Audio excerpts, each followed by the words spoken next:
I love these weekends. I love Aussie Sheila's weekends. Everyone needs to come to them. God shows up very powerfully. These last two ones, I started coming to Aussie Sheila's back in 2009 at Wallale Station. John and Linda Worrell put them on, and they're absolutely phenomenal. And the last 2 years, God has moved so powerfully. And this year, from the very moment I drove over the grid and came driving down the driveway, you could feel the power of God coming onto you. And the moment you walk into this house and you see the women, and the women are just on fire for God, and their faces come alive. And the ones that have walls, that put up walls and block God out, the walls come tumbling down, and you see people's faces light up, and the love for God is just there. Because if you have God in your life, it really, really frees you up and really lets you be able to move forward. That's it. Okay, Paul has asked me to talk about, back in 2004, I lost, see, I'll start crying. I lost my daughter, who I love very much. Back in 2004, my family were involved in a car accident. And my parents survived and came through, but my father passed away on Anzac Day back in 2004. My mother's still alive, and she's in the Roona nursing home. And sometimes to speak about her, it's really, because she was on fire for God. She was into witchcraft and all of that. She got saved, and how she got saved was with Kelly Murphy. And Kelly Murphy has turned up this weekend, and every time I see Kelly Murphy, I start crying, because words are very, very powerful, and it was the song that she sang on Feeling that saved my daughter. And she was 13, and she passed away 6 weeks before her 19th birthday.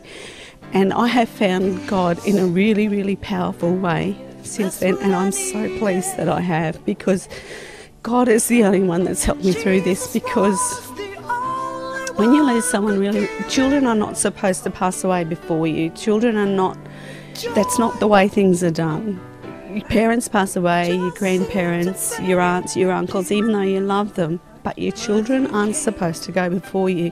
They're supposed to stay. You're supposed to go before them. That's the natural order of things. But she was really special, and I felt that our children are a gift from God. And if He called her home, He called her home. Her time here on earth was done. She'd done what she was meant to do. And even though it's 8 years now, and I really miss having her in my life, but I know where she is. I have that safety, I have that security. I know where she is. I know that she's with her father, which is where she wanted to go. It's just that I miss her. And last night I shared a bit on my testimony, because there's a girl here that was last year, and she was in a car accident with her son. And she's told her story last night, and I saw the car, and that just brought back memories. And then Kelly Murphy got up and sang the song that saved Melina, which was Feelings. So we all need God in our lives. We really, really do. We need to find Him. We need to know that He loves us. Jesus went to the cross and died for us. And if you really get that into you, you can move on. I just feel God wrapped me in His arms that year, 2004. There's quite a bit gone on since, but I've really found God, and the more that I walk with God, the very powerful it is, and that's how I get through. And I love these weekends, because the women that come and share, it's all about attitudes. I've just been sitting on the couch talking to someone, and I've told her that God places us in strategic places because He wants us to be His light. And so we work in a hospital, and so we walk through these hospital corridors and we pray in tongues, and we change people's lives around us by being who we are. We don't need to change to suit the world. We need to focus on God, and He comes first. I love my God. Yes, He gave it freely, so freely, so freely.